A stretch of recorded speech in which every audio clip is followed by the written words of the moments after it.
there. I served the people of East Timor and Australia for their independence and their freedom. And if you think back to the 1990s, the East Timorese were screaming for freedom, and they fought and they fought and they fought and they got their freedom. And I was more than happy to go. After I'd served my time, I thought I would relax. I suffered a lot as a result of my service, but I thought I'd relax and retire. But this is something we can no longer ignore this. It's garbage. I was at the first march, proud to be there. The second march, people were afraid. And fear just means false evidence appearing real, or face everything and recover. And the World War II veteran taught me that. He knows what fear is. There's nothing wrong with fear. There's nothing wrong with anxiety. Courage is just having fear, but still doing what you know the right thing to do is, even when you're afraid. That's the simple definition of courage. Even when I'm shaking and scared, I still stand up for freedom. We all need to do that. These medals don't mean anything without these Australians. Us, as a team. We're a brotherhood, sisterhood. I have a wife, I have children. I'm a human. I don't care what colour your skin is. I don't care if you call yourself Arthur or Martha. I don't care what speaks between your legs. If you're a human and you want freedom and you don't want to be caged, then come with us. Well said. Well said. Very good. All right, man. I found that a while back, and it gives me chills every time I hear it. You know, just some guy at a protest in Australia letting us all know. Number one, it's okay to be afraid. Number two, that the fight for liberty is real, it's palpable, it's tangible, and it's important. And bro, when I see a young guy like you doing some work for liberty, I gotta reach out every once in a while, you know? Of course.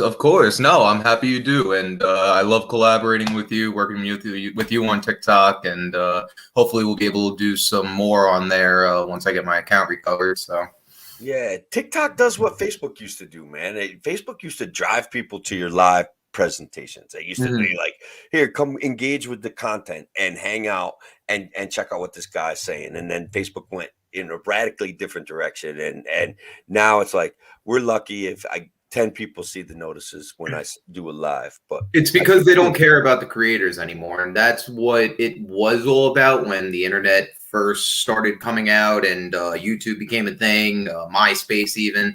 It was all about who can get the most likes, who can get this, who can get that. And it started like that. So it was already people wanting to become popular on these things. But now they're taken into the sense where people can have their own radio shows. People can do their own podcast, their own sort of independent journalism in a way on these things where they don't care about the kid talking about Legos. They don't care about the person talking about how to use a forklift. Like, they don't give a shit about those videos. What they care about is people like us who are trying to take them down, take down the establishment in that sense. Whoa, easy. We get banned right now on Facebook. Like, that would be awkward. But yeah, no, in a way though, like, you're absolutely right. And I want to just say, like, when we're talking about taking down the establishment, we're talking about, in my mind, as always, we're talking about a better future politically, starting in New York State. And I have kids that are older than you. Did you know that? Oh yeah, no, I'm sure I think we talked about that before. They've left the state, bro. They're gone. You know, one kid older than you, and she's left the state. She's gone. She's not coming back. The economic opportunity here is not what you can find in other places. Well, every time that I leave New York State, I feel richer. I feel like I just have more money in my pocket. And even being here right now, granted, the Young American for Liberty is paying for my gas. But besides that, I'm saving nearly every cent that I'm making just because things are so much cheaper. And this is a Commonwealth. This was a historically blue state in recent history. Where are you? I'm in Virginia Beach. So I'm in the Long Island of Virginia. Yeah. Now, are you staying down there or what? Yeah, I've been down here since January 10th. So I was in one Airbnb and now I'm in this one, and then I'm going to be getting out of here on February 28th, and I'll be back in New York that day. What are you doing down there? You working? Yeah, I'm working with the Young Americans for Liberty, doing door knocking and pretty much we were trying to get school choice passed, and there were a couple bills for it. There were a couple more as well that were from more like Western Virginia representatives. Yeah. We were hitting the Glenn Davis bill and stuff like that, so we tried to get that pushed through. This guy Glenn Davis, he's the representative for the 84th House District in Virginia, or they're the House of Delegates. So he's the delegate for the 84th district, and he's also the chairman of the Education Committee. So if you're the chairman of the Education Committee and the sponsor of the bill, why are you not able to get it pushed through? Why are you not able to get it pushed onto the House floor for a vote?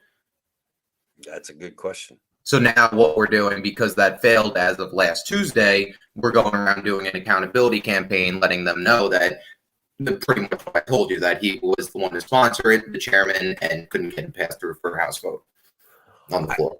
I think it's great that the world has people like you that are willing to lay everything on the line, go to a place like Virginia, and get some stuff done. Like Virginia just recently had this big success, right? As far as changing back to a semi-red state with this Glenn Youngkin, right? Is that who won?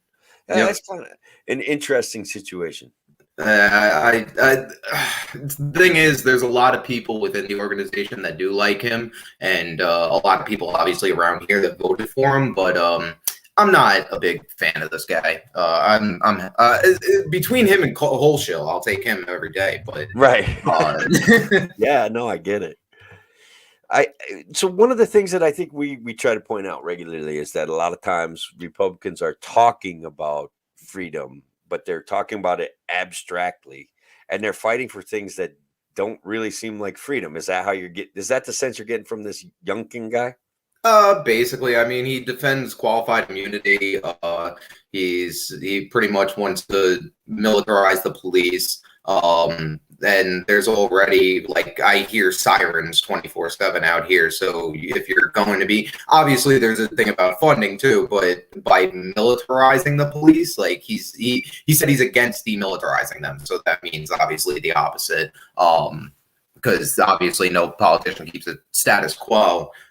They're not able to just sustain spending for any sort of period of time. Yeah. Now, has anybody asked him about like no-knock warrants? Obviously, what's his position on qualified immunity? Because look, I have friends, like I'm older than you. I have friends that are police officers. They've explained to me that qualified immunity protects them from frivolous lawsuits. And if they're my friends, I'm telling you that they're the guys that we want on the force, that they're doing basically what's right to the best of their ability. And so they're afraid that if qualified immunity gets lifted, they're just going to get sued out of a job anyway. My thing is with qualified immunity, and I understand that they're your friends and everything, but both of my parents were police officers. My grandfather was chief of patrol in Nassau County, so I come from a background of cops, and I'm open to criticizing them, and they understand that. But also, at the end of the day, we want a better world for cops and for people too. So back to qualified immunity for a second, like his stance on it is that he wants to protect it here in Virginia. But basically, my stance on it is that you are not able to be sued for violating somebody's constitutional rights unless it's laid out in legal terms. I've forgotten that as of now, but in layman's terms, it's that hasn't been done to the exact point of every single step along the way, basically. So if a cop breaks, like the kid who was sleeping on the couch, did you see the video of the kid who was sleeping on the couch and they came into his house, not warned, and just killed him? Yeah. So stuff like that. If he had a knife instead of a gun, or if he had some sort of other weapon, they can play with those sorts of facts of a case where, oh, well, it was a different weapon that he had, or it was this circumstance. So they can change it by little bits, and they get out of a lawsuit that if somebody did nearly 99% the same exact thing, got sued for it, and ended up getting sued for it, and now they can't. Or I'm sorry, they got qualified immunity for it, and now that's illegal. That's a law on the books that they can't do that. So now they're still not open for suit. So it's just a game of pushing the goalpost, basically. Yeah. Excuse me. That Amir Locke story is an absolute tragedy. There was I did a little a segment or two of it on my radio show, so I did some deep dive into it. The kid that got shot, this Amir Locke, 21 years old, if I remember correctly, a legal possessor of a concealed carry permit. The Minneapolis police, and I may get this mixed up, but Minneapolis and Milwaukee play into this together. They issued one police department issued a warrant for a 17-year-old kid who was involved, perhaps, or allegedly, or purportedly, in a homicide. Right? This kid, this 17-year-old, didn't necessarily live at the residence that Amir Locke was at, but neither did Amir Locke. Right? And again, like you were kind of hinting at. Stories get spun so fast that I don't know who's telling the truth, and I'm skeptical of the police, and I'm skeptical of the civil rights attorneys. I'm skeptical of both of them. They're both spinning on both sides because they want everybody to popularize their side, and that's political action in the courts is not something that's supposed to happen, but it does happen in the news. So whatever. So the police that were going to execute the warrant that came from a different city. Okay, so it's Minneapolis and Milwaukee, and they kind of overlap, if I'm remembering correctly. All right. They said, "Oh no, we're only doing this if we can have a no-knock warrant." And that, like, I don't know how they got the no-knock warrant. The original warrant was just a regular warrant. Go pick up this kid, bring him in. He's under arrest. We need to interview him for this homicide. Now, is this kid going to be charged with a homicide? That wasn't even clear. Like, what was his role in this homicide? Maybe he just had information. So they kick in the door. They see Amir's, and they're like, "We only had 9 seconds to make a decision." Well, his finger wasn't on the trigger. Don't shoot him. Like it's just was very, very sad. And I want to know where my NRA guys are at this. Like when I say no knock warrants, I don't want. When it comes time for the police to come take your guns, I don't want no-knock warrants. I don't want it. The NRA, I've made it clear for a long time that they are not on the side of freedom, man. No-knock warrants are mainly the reason why they need qualified immunity, on top of a bunch of other reasons, but it protects them the most in those sort of cases, especially with it's not just Amir Locke either. There's been so many of these cases recently. It's disgusting to see. And if we don't do our own version of policing the police, we're not going to get anywhere as a society. We're going to get into what Canada's dealing with right now. Yeah, and look, Shelly's out there. You see, I put up her liability insurance point. One of the things, if we do away with qualified immunity, police officers deserve some sort of protection from frivolous lawsuits, right? And so the community is already paying for insurance on some level. The community will still pay for a police officer's insurance. What will happen is if they lose cases where they are acting badly, their insurance is going to go up a lot, and it's going to go up fast. Now, it's hard to say, is that the perfect answer? I don't know, but is it a step in the right direction? I'd like to think so, No, and that's the thing. We can take all these steps in the right directions. I'm all for that. But at the end of the day, we also have to know the goals that we're trying to accomplish. Yeah.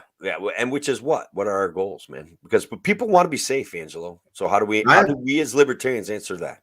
I mean, there's a million different answers, honestly. There's people that are more classical liberal that would say that, or minarchists that would say that they would want to have a sort of socialized police force where we pay into the tax system flat 10% tax, and that gets taken out for emergency services and stuff like that. So that's one way of doing it. There's also people who say just completely privatize the police, where there is no real, like, that one really plays with me a lot more. I would have to look a lot more into that to understand their argument, but something like the flat 10% tax I could get on board with as a step in the right direction. Yeah, I've read that argument about completely privatizing the police, and I get it. Like a part of me though. Look, I started life, I was a liberal, right, and then I kind of like got to be like, all right, I'm a small government liberal. And then kind of like Bill Clinton came along and Hillary Clinton came along, and I'm just like, all right, well, I don't, they're like conservatives. I don't know, like this isn't making any sense to me. And then finally I just kind of like, evolved, and I'm like, all right, smaller government's better, and I don't want wars, right? So that led me to the Conservative Party because I respect religion, though I'm not religious, right? So I got this. I was definitely a conservative vibe, and finally, this one guy says to me, really, like, you're a libertarian, and I'm like, you guys are crazy, That's when they were running Gary Johnson and stuff like that, and then Larry Sharp came around and started making some noise, and I'm like, you know what? Maybe I am a libertarian, by God. And I joined the Otsego County Libertarian Party, and I want to see what it was about. And I was always registered independent. I was never really like a Democrat, and I never was really a Republican. I was always kind of like independent. And finally I said, like, conservatives get awfully upset over things that don't bother me. I've been a restaurant guy, right? So I was I've known gay people my whole life, and if they want to get married, they can get married. And why get mad over anything like that? I've never. I actually, speaking of that, I just tweeted out something like right before I got on about that whole. It just popped in my head for whatever reason. I was like, if you want to stop two consenting adults from doing whatever they want in the bedroom, maybe you're the weirdo. Well, yeah. If you want to stop two people from whatever their sex or gender is or whatever they want to do, if you're trying to stop that, get your eyes out of that. Stop peeping Tom. Yeah.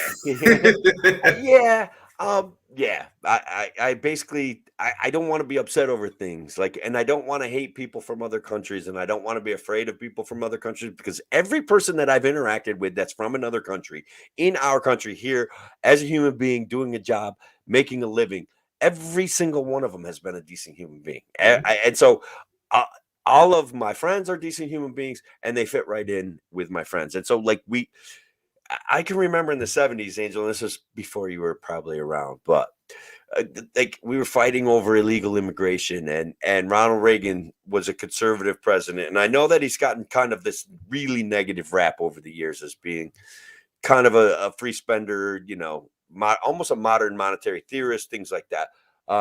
But he did say, he granted amnesty to 16 million illegal immigrants on the notion that the illegal immigration problem was going to be fixed, that we would have border security and things like that. And it seemed like a fair deal to me. And now here I am 40 years later, still listening to the same pile of BS that we were listening to 45 years ago, man. And I tell you what drives me nuts. And I don't know where you are. I'm not sure if you're an open borders kind of guy, but I'm still kind of like, I want freer immigration. I want to talk about my friends that are here, that got here.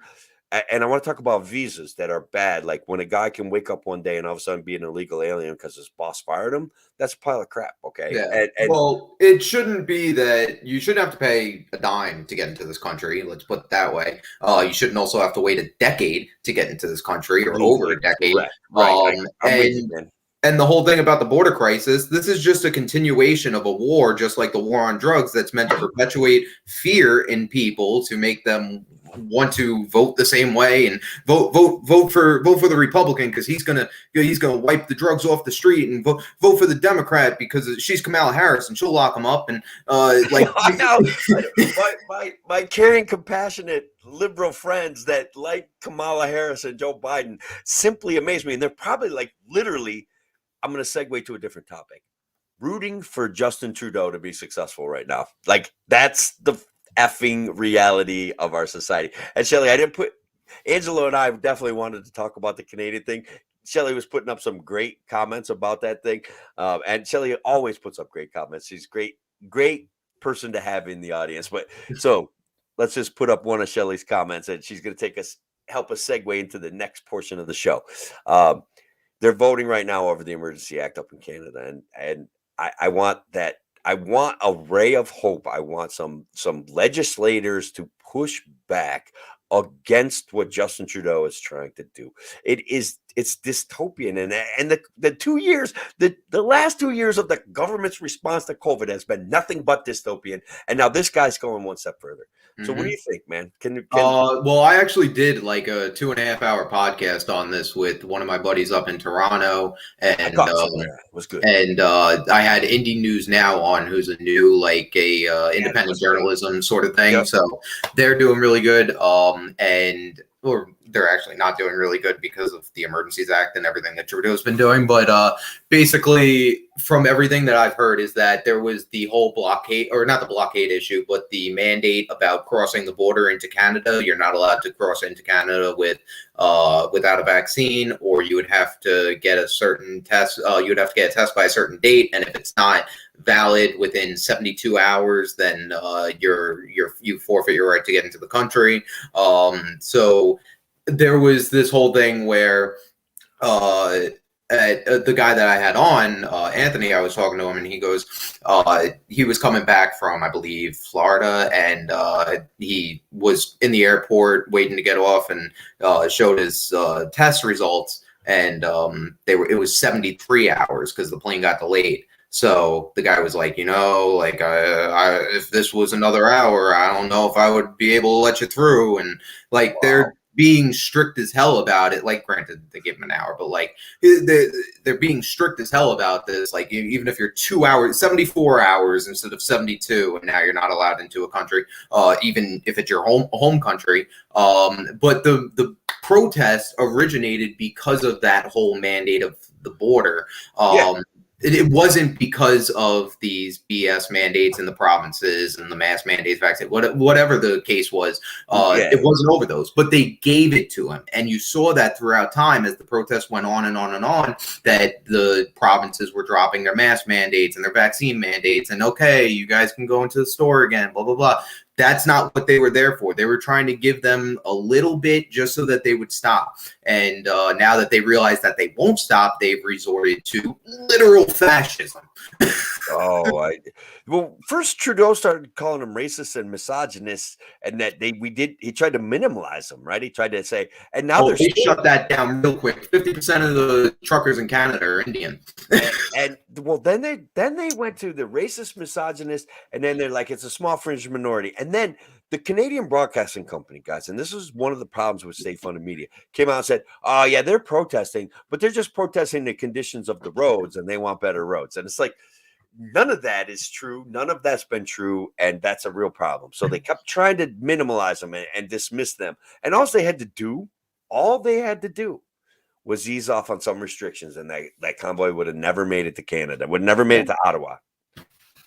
I mean, they would have really had to get rid of that whole border mandate. But at the same time, the people are fed up with all of the restrictions. They don't want to deal with having to show their vax pass anymore. They don't want to have to deal with wearing the mask in stores anymore. And the great thing is that if stores still want to do this after this is all over and said and done with the mandates, they can still implement it on their own.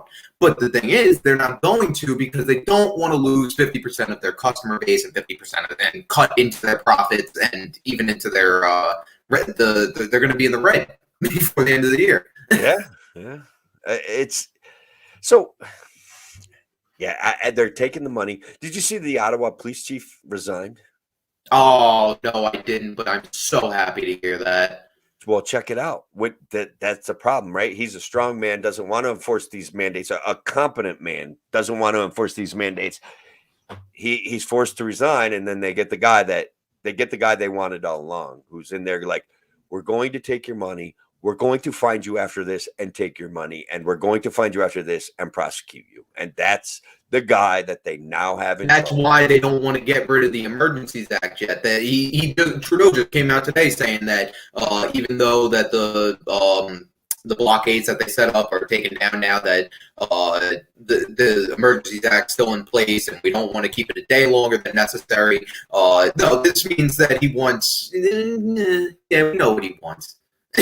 I won't say it, but I know what he wants. He wants what he's getting, right? The ability to demonize a distinct segment of the population and to use violent force to end whatever it is they're protesting. You know, the UN's there too now, right? What's that? UN dropped in. Well, let's put that comment up. Let's talk about that. According to people in Calgary, according to people in Ottawa, that what they have pictures of a big UN plane, a military delivery system style plane.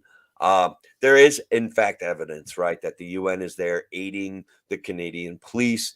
There's evidence that the Canadian police are as one might expect, getting incredibly hostile with people. They're taking out Stompy the horse and running people over, and this is where you got to be careful of media stuff, guys, because like Stompy the horse, the original story was with that it killed this Native American Canadian who was there at the protest. She's not dead. She's not done fighting. I felt that was good news. Okay, like she's still alive, but she did get injured, right? And she's in the hospital, man. And like, if I could comment on that, she is alive. She's doing better in the hospital, I believe, or back at home. Yeah. But the Mohawk Indian tribe found out about that, and now they're on their way to the protest. Oh, I love it. I love it. They were a war tribe. Yeah. I would watch out. Yeah, right. I'm going to jump. I like to jump around on subjects because that's the way my brain works. But New Zealand, have you seen any of the stuff going on in New Zealand? I've seen little, but not really. So the native New Zealanders have a war dance, right? I saw that. Okay, that was pretty cool. Like I like it when the world comes together for these things, man. I do. I really, really do. And look, I'm going to put this out there, man. I'm sympathetic to the people that live in Ottawa. I was sympathetic to the people that lived in Portland. Like, I'm sympathetic to them. But this is an injustice. All they had to do was negotiate. Trudeau, all he had to do was negotiate. That's it. And he didn't. He tried to dismiss, minimalize, and abuse those people. He had to send somebody down from his office to at least talk to the people. They were in a bar talking to the police, saying that they just wanted to speak to one of the officials. I forgot exactly who they wanted to speak to, but they wanted to speak to somebody. They wanted to talk and sit down and have a conversation. They didn't want to be there blasting horns all night and keeping people awake. And they didn't want to waste weeks of their lives sitting in the middle of the street. They don't want to do this. They do it because they have to. They have to. They feel like they have to, that it's time to lift the COVID restrictions. Like, it's time to get back to freedom. And look, guys, some of you guys know, like, truck drivers do not contact a lot of people. They basically drive a truck across a bridge, right? They go pick up a load. It literally gets loaded into their truck. Most of the time they sit in their driver's seat while their truck's getting loaded, or a container gets dropped onto their bed, and then they just drive away.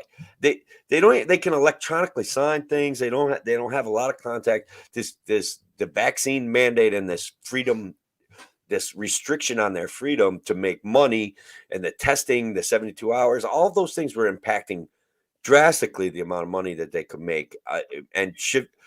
We want free trade, man. And they just want to make a living, like, what the hell? Let them make a living. Sorry, I was reposting this on my timeline so other people could see it. Just repeat the last part. Well, I don't remember what I said. My brain jumps around so fast I can't even keep track of it. No, it's that ADHD. It's all libertarian. I do, and I have medicine for it, but I don't take it because I'm way more fun when I don't. I have my own medicine, but it's not prescribed. No, I did ask my doctor if it was possible that I had ADHD, and he's like, well, let's do a screening. And he's like, oh, you probably got it, so he gave me something to try, and I'm like, I don't know. I don't think I want to do that. Yeah, I mean, it's natural. You got to keep it natural. You got to keep it so it's ideas flowing all the time, so your brain's never shut off, basically, and you can just do some breathing exercises and shut it off for a couple minutes. That's fine. Yeah, I mean, I basically just work my way through it most of the time, like I just keep moving during the day when I'm working. And we're men. We have thoughts, and we just keep going until we drop dead of a heart attack. Yeah. Do you listen to any of the Jordan Peterson stuff? I've listened to some of his stuff. I wish I would listen to him more, honestly, because I like him. He says some interesting stuff about some of the wokeness that we're facing in society, and I don't know if we should travel down that wormhole. Let's talk about Canada some more. Well, there's been a lot. There was actually a video posted earlier today around Twitter. I saw that it looked like a sporting event, but are they having sporting events in Canada right now? I'm not even sure. Probably.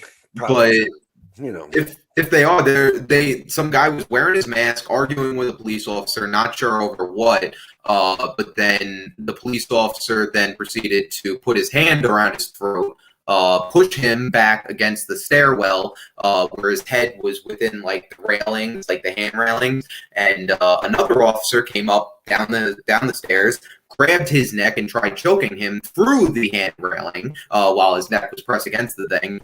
Ripped his mask off because, you know, we're trying to keep people safe here. And then there was like 4 cops just beating up on him, and they were like slamming over his head over the railing. So this is all to keep us safe. Yeah. Okay. Yeah. Well, I hate to do this to you. I hate to do this to you, but that is from a first of all, it's a real event. Okay. But second of all, it was posted from a Twitter site called Ottawa Police, but it's not the Ottawa Police. And it was actually an event that happened last summer in Spain. So I saw that. You know the circumstances behind it? I don't. I really don't. But I saw the video, and that video was absolutely shocking. You're on point there. And I thought that one cop was trying to break his neck, to be honest with you. Like, I didn't like what I saw there at all. Yeah. Regardless of if it was in Canada or Spain why are 4 cops beating up on a dude like that and then ripping off his mask in the middle of a pandemic? I know. I don't know how right. It was definitely a violent interaction for sure. And it looked unnecessarily violent to me. You know, look, Portland started when they gave a clear the streets order, like things started burning, and that's unfortunate.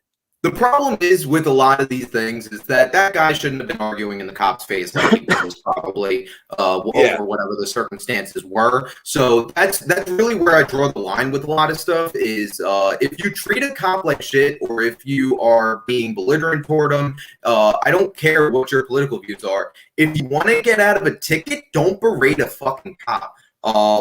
It's not that hard of a thing to do. Just be a decent person. They'll be a decent person with you, and they'll get you off. And if you are doing something wrong, if you have something in the car that they don't want you to have, then there's cause for concern there, obviously. But the more that you give them, they're going to give back. Like they're going to say that you were compliant. They're going to say these things, and then you can get out of jail now and go fight it. You can actually get out of prison or wherever you would end up if you fought a cop, and go and actually make change. So that's what the whole thing with police officers is. Yeah, do we have agitation toward them because of the laws that they enforce or because of the force that they use to enforce them? Yeah, of course we have some grievances with that. But also, should we be just being belligerent to cops for absolutely no reason? No. Yeah. I that's the thing. So there was that little bit of that guy being belligerent, but there was the big thing of the guy that came up behind him and tried to rip his head over the railing. And that was really, really, really uncomfortable. Like that guy could have got injured for life from that kind of behavior. And, you know, when we look at what happened to Eric Garner, that was an absolute tragedy. Are you familiar with that one that happened in New York City? Yeah, that one I wasn't as involved in like the Libertarian Party or politics for much, but like I remember it. Yeah, you were pretty young when it happened, but it was just a guy that had a couple of warrants out for his arrest, and one of the things had to do with him selling loose rolled cigarettes, because probably back then cigarettes were like $15 a pack in the city, so people didn't want to buy a whole pack, and he was standing outside of a convenience store selling loosies is what he called them, you know, and it was time to take them in, and they were, you know, it was sad. It was sad what happened to him, and I felt as though it was unnecessary. He was a big dude, but there was a chokehold put on him, and. But wasn't he not resisting also? You know, like I said, that's a hard one because that guy in Spain that we were just talking about did get a little hand gesture in the cop's face and kind of poked at him, right? Before the one cop pushed him back. And then the one that came up behind him, that seemed like a big, huge overreaction. But he was just not cooperating, right? And trying to kind of walk away and ignore them. And that is the definition of resisting arrest. Guys, I hate to tell you that it does seem a little bit too, I don't know. Look, I don't know, man. I try not to. I want cops to go home safe. I want my friends to go home safe. I think, and that's everything. exactly the world that I want too. But at the same time, cops need to learn the justified use of force. For some guy, like, granted, he shouldn't have been doing that, and we can agree on that he shouldn't have been waving his hand in the cop's face. But also, the cop shouldn't have tried to paralyze him. And then rip off his mask in the middle of a pandemic, and then what the other guy was like boinking him like a cartoon. It was comical to watch, actually, but it was sad to see. It's sad to see that happen in real life and know that these are people out there being abused in public. Yeah. Well, that's it. Exactly. Right. It's public abuse, and it's justified because it's the police. Yeah. Or right. Yeah. And I think we're seeing a lot of that in Canada. And you could see them kind of marching along, and then if someone gets out of line, they yank them behind their line and they cart them off. And look, I want to be honest, I saw stuff that I thought was absolutely militarized vehicles. I think that the Canadian government is like, they slap police over. You could see it's like metal, like the stuff I used to put on my truck to identify my construction business, man. It's just like metal or magnetic stickers, right? They're just like, look, it's not the military, it's the police. And it's like, is it though? I'm pretty sure. Did you see them rip off their badges and name tags and stuff? Yeah, I don't. Yeah, why don't they? Yeah, that's bad. That's scary. That's real scary. That's green police scary. yeah, that is unfortunate. Virginia Beach needs better infrastructure as far as Wi-Fi goes. Oh yeah. No, your video keeps cutting. This Airbnb was built when they landed here. So really? Yeah, back in like 17. No, it's old though. It's very old. Yeah. Like the wall sockets they don't have that third prong thing for the safety. Yeah. Alice brings up a good point here. I want to get your take on it. A lot of times people want to take an issue like police and our elected representatives take an oath to defend the Constitution. They don't pledge allegiance to a human being. They pledge allegiance to the Constitution and the United States of America. And what do you think? Like, shouldn't there be? Is that what I don't know. Like, it seems like it should be an answer, but it doesn't work. They don't know. Well, the problem is when you're county police, state police, if you're anything to do with whatever state you're in, you take an oath to your state constitution that gets amended up the ass.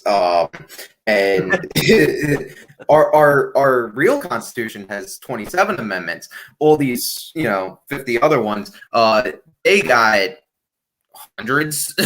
Yeah. They amend the amendments, and yeah. if we're playing with those laws, then yeah, if you're going to, if part of our constitution is that if they want to add in that we can't have guns, then that's part of the oath that they took. So yeah, technically they're following it, but also I believe that they shouldn't be following or enforcing unconstitutional laws. So at that point, it has to be up to police officer discretion, but at the same time, that they have to listen to whoever their boss is, their lieutenant, their captain, and they'll get fired for not enforcing those. So what we have to do is something like Spike Cohen said, where we get in a libertarian sheriff to a county. Because once you get a sheriff in there, if he says that he's not going to enforce that law or whatever within the county, then the state has to expend their resources for that county.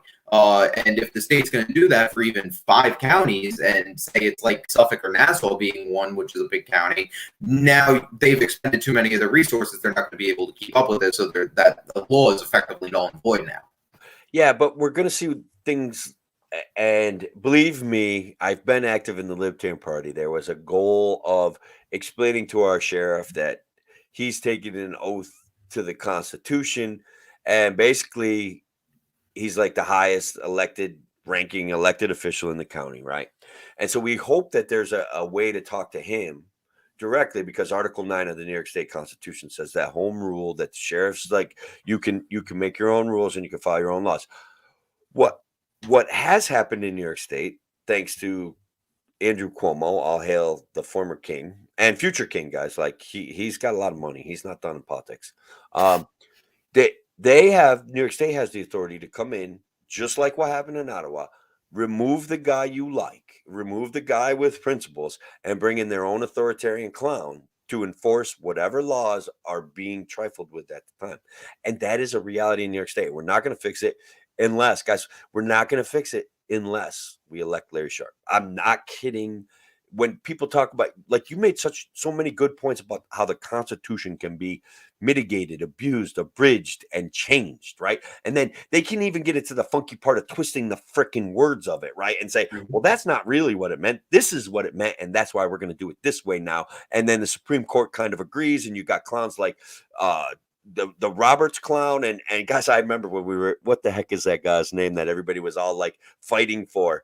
And he's basically half a liberal, kind of like not a constitutionalist. He's not a structuralist. He's what was the guy's name? Do you remember? Tea Party? The guy that about 2 summers ago was all in the news all the time. Not Gorsuch, because Gorsuch is a strict constitution. Oh, Kavanaugh. Kavanaugh, yeah, guys, he's like he's just like Roberts. He votes political expediency, and Gorsuch is and Thomas are strict constructionists. They're like, this is what the Constitution says. This is what it's meant before. We don't get to just change that, right? Mm-hmm. So, like when Roberts and Kavanaugh are faced with the mandate issues from the government, they both vote. Not always, but they vote wrong, right? They vote against what we perceive the Constitution to mean. So I'm a big fan of the Bill of Rights, right? But the Constitution is not actually freedom enough for me. And I've talked about that on my show several times. And I say things are not freedom enough for me. Like, I love my assemblyman. He's a great guy, but he fought for medical freedom with the religious exemption from the vaccine. So he's encouraging all these people who aren't necessarily religious to get a religious exemption from the vaccine. And I'm like, with all due respect, that's not freedom enough for me. Like, they know their risks. Let them go to work. That's it. They know their risks.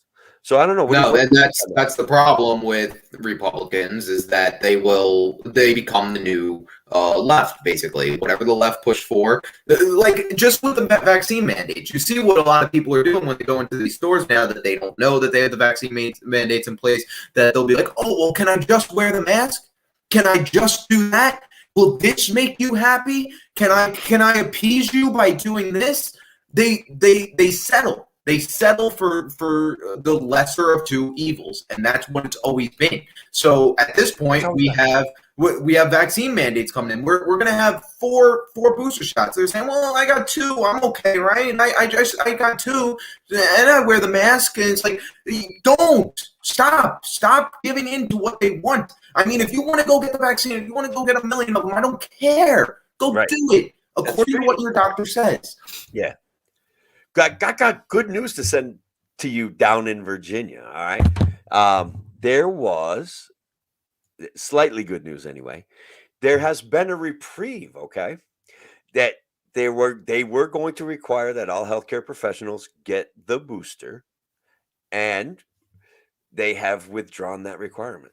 The benevolent overlords in our state have withdrawn the booster requirement for our medical professionals. They're concerned it may create a shortage. They're not concerned about the shortage that they already created. They're not concerned about the fact that medical professionals have been fleeing the state and that we don't have the human infrastructure already. But now, all of a sudden, I mean, it's election season, right? Mm-hmm. Isn't that it? Elections have consequences, I guess. Hey, it's time to put us back in there. We got these masks off your face, for Christ's sake. Like, come on. Come on. What we did. I know your corn. You can't even buy corn anymore. It's like up 50%. But like the masks, like you get to take them off and then go buy the corn. Look, guys, Angelo and I prevent you guys from the flying spaghetti monster every day just by believing in liberty. It's a battle we fight silently. But You don't see any flying spaghetti monsters around, do you? Like, that's it. That's Kathy Hochul's argument against kids wearing masks, because they wore masks, we didn't spread COVID. But COVID was all over New York State. And so I don't know how, like, and kids still got it. Because of the rules she put in, she prevented something. That's what she says. I heard her say it. I have to check out some of her. She also said the vaccine came from God. Oh, yeah, she did say that too, didn't she? Yes, that was really creepy. That's probably one of the creepiest things I've seen all year. We know, I've said this so many times, we no longer live in the Empire State. We live in the regime state. These people are God sent to come here and rule over us. We are back to Mesopotamia. Oh, man. Well, Mesopotamia, like, that was so that they could grow food, man. The priests did it for their own good. You don't even have that benefit anymore. They hate the farmers. Well done, Angelo. Jeez, that's really good. Yeah, they do hate farmers. They absolutely do. Make it too easy for me. And you can ask Shelly and Alice, and they know up here in upstate New York, they hate the farmers. That was one of the things I was yapping about on my TikTok, right? Like that they have beat up on that in the ostensible notion of doing something good. They have limited farmers' access to develop their land. They have limited farmers' access to do two things on their property at once. Like they loot. And now if they don't produce the minimum amount of agriculture, guess what? Their taxes do something like quadruple or quintuple up here. It's so brutal, man. Well, just look at raw milk. You can't even buy raw milk. You can't transport it across state lines or whatever. There's so many regulations on raw milk. It's like this thing comes out of the cow. Come on, like there's so many ridiculous agricultural laws on the book that, like, I just went into DC the other week, and I drove past the Department of Agriculture building. It should be 100th of its size. That thing is huge. Oh, wow. You are hitting on one of my favorite subjects. Do it, bro. Keep going. These government buildings, like, if you actually take the time to go to DC and see how big everything is, why you understand now the numbers that you see online of how many federal employees we have and how many people work for the government. So many people live around DC area that travel into DC every day, let alone the people that live in DC. So when you see these magnificent, granted, but big buildings, you understand how many people are actually working in these things and how much stuff is being kept track of, and then how much stuff is being lost. Yeah. And the nicest buildings in Delaware County they're all government buildings. They're like, you'll be driving through this like area, like what I'm saying, is kind of like a wasteland. There's a couple trailers that have been abandoned, a couple houses that have been abandoned, a farm falling in the ground, and then you come up on the like DC building, and it's like this big event. There's like 100 cars outside of it, and it's beautiful and it's brand new, and you're just like, do you not see the juxtaposition here? Do you not see the problem? Like, can we not at least take a look at this? Mm-hmm. It's amazing to me. Well, because they keep it so big and grand that people just get starstruck by it, and they're like, wow. And it's not theirs. They can't. Yeah, try walking in there. You're going to get arrested. It's not going to keep the water off your head, man. Like when stuff breaks, you're going to be in the cave, and they're going to be there with guns. That's it, protecting their space. Yep. No, it's just insane. And you gotta look, that's where their money's going, building these freaking things and renovating them and keeping them updated and doing processing and everything else on their servers and stuff like that. Like, this is where their money's going, toward maintenance of all this stuff. It's a jobs program too. That's why we have so many people that vote in alignment with bigger government. It's literally a jobs program. So many people are dependent on the government for money. And the government response to COVID didn't hurt those people, right? They were able to work from home, still get paid. Their job actually got a little bit easier, right? They didn't have to deal with people anymore. There was a guard at the door on the days that they had to go into the office. They would not let anybody in. And so their job got tremendously easier thanks to the government response to COVID. I mean, some of them it sucked for, because I was on the phone with unemployment for a little bit when the pandemic first started, and I just heard the kids in the background running around and yelling and stuff. Oh my God, I feel so bad for you. No, please take your time. You know, that's fair. Actually, I'm sure that some people's jobs did get harder, that they were like trying to work and take care of. Oh yeah, but these single fucking millennials, they got it easy. No swearing. Yeah. No swearing on the Tim O'Connor Freedom Variant show. He likes his Facebook access, even though they don't drive that many people to us anymore. But we have the best people here tonight. We got Shelly and Alice, and there's William Van Helmen was in the house for a minute, so that's good stuff. Good to see. Thank you guys for tuning in. Yeah. So what other pressing needs before we kind of kick off? Yeah, we're coming up on the hour mark. I mean, basically, I'm ready to get back to New York and start working on these campaigns. These petitions let's do that. Let's talk about Larry Sharpe for a little bit. Do you mind? Yeah, no, Larry Sharpe is he from when I talked to him, he is very intelligent. I've only seen him up in Albany at the Freedom Summit, and then I saw him in Suffolk County. But he's very intelligent, very quick-witted, very he brings stuff to the table. He brings policy to the table. And like when I went to his website and looked at everything, it was nearly impeccable. Like it's sound policy. What do you think about the Taco Bell Bridge going into New York City? Is that a policy I haven't seen? Well, what he wants it, and look, guys, I mention it because it was one of the first policies that I heard in 2018. And as you guys all know, I enjoy laughing, right? So when Larry said we should sell naming rights to bridges, and I was like, a picture was the Throgsneck or the Tappan Zee getting renamed to like the Taco Bell Bridge, and I laughed, and I'm like, you know what? I love it.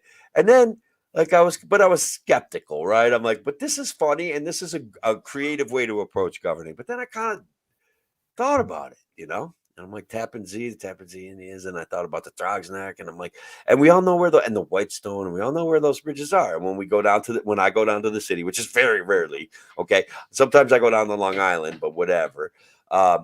When I do that, I'm like, you know, I think that there's actually a. And then you hear about the Pepsi Arena, and then you hear about the OnStar Arena, and then you're like, you know, we're already kind of naming certain aspects of infrastructure already and getting corporate sponsorship for stuff. It's actually working in the inverse, right? Corporations are shaking down the local community for tax breaks to build a big project. But why wouldn't it work in the inverse, where I get half of the Tappan Zee or the Cuomo Bridge? I get half of the Tim O'Connor. Rename the Cuomo Bridge. Whoever's got to do it, I don't care. Somebody's got to do it, man. And it would, honestly, Taco Bell Bridge would be better than that. And I'm sure that somebody would take it seriously, come up with a great name for their business to go on the bridge. Like that, the Taco Bell thing was what popped in my head because that's my favorite. Like, you know, maybe like BlackRock Realty. Yeah, they probably would invest in it. They probably would. In their goal to provide affordable housing all over the country, they would buy a bridge somehow, and you will rent forever, and you will be happy. Oh, it's Klaus Schwab making the show. I haven't talked about that guy a lot because literally I don't talk about that guy a lot because I don't want him to be real, right? I want to be a clown that is making pretend about all this stuff and that nobody is listening to him. But then every single day, it seems like someone takes another one of his freaking policies and puts it out front, like Justin Trudeau. Yep. Well, you got did you Thomas Daniel Queter decided to run for U.S. Senate, not New York State Senate, so he's going to take on Chuck Schumer. I'm happy. I'm good with that.